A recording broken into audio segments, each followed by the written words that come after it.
setting up OBS to stream to YouTube. Make sure that YouTube is enabled, not Twitch.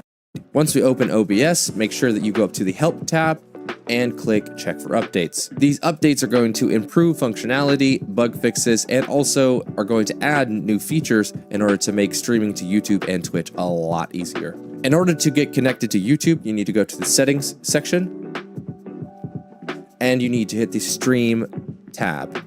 Once we're in the Stream section, you're going to want to hit Service and make sure that YouTube is enabled, not Twitch or any of the other ones. You can ignore the server and just hit Connect Account. It just allows you to sign in, make things super easy. Make sure you allow OBS to access your account by hitting Continue. A message will appear saying authorization completed successfully. You can close this page. Now that we're back in OBS Studio, we need to make sure that the Ignore Streaming Service Recommendations box is checked. And the reason for this is we do not agree with the video bitrate options that they are giving us right now, and we're going to custom set those in just a moment. Once you've done this, make sure you hit Apply. You'll notice that a couple of screens appear on your OBS. So go ahead and hit OK, and we're going to move this one. It's called a dock. We're going to move it over to the left side, and this is our chat box.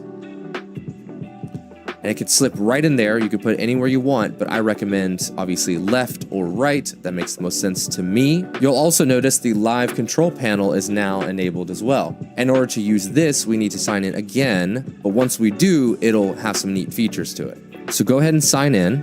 Before we go any further, there is something that you need to know.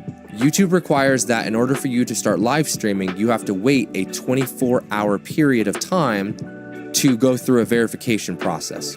Let me show you how to do that. In order to start the verification process, we're going to hit YouTube Studios icon right there. And now what I need you to do is hit Create and then Go Live.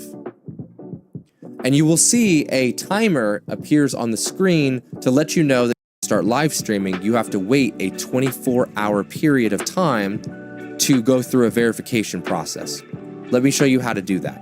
In order to start the verification process, we're going to hit YouTube Studios icon right there. And now what I need you to do is hit Create and then Go Live. And you will see a timer appears on the screen to let you know that you have requested access on blank, blank, blank, blank, and it will be available after this timer. Now knowing you have a waiting period, choose one of two things to do. You can A, come back later and watch the rest of this video once your waiting period is done. Or B, you can watch the rest of this video, and then when your waiting period is done, you're already ready to stream.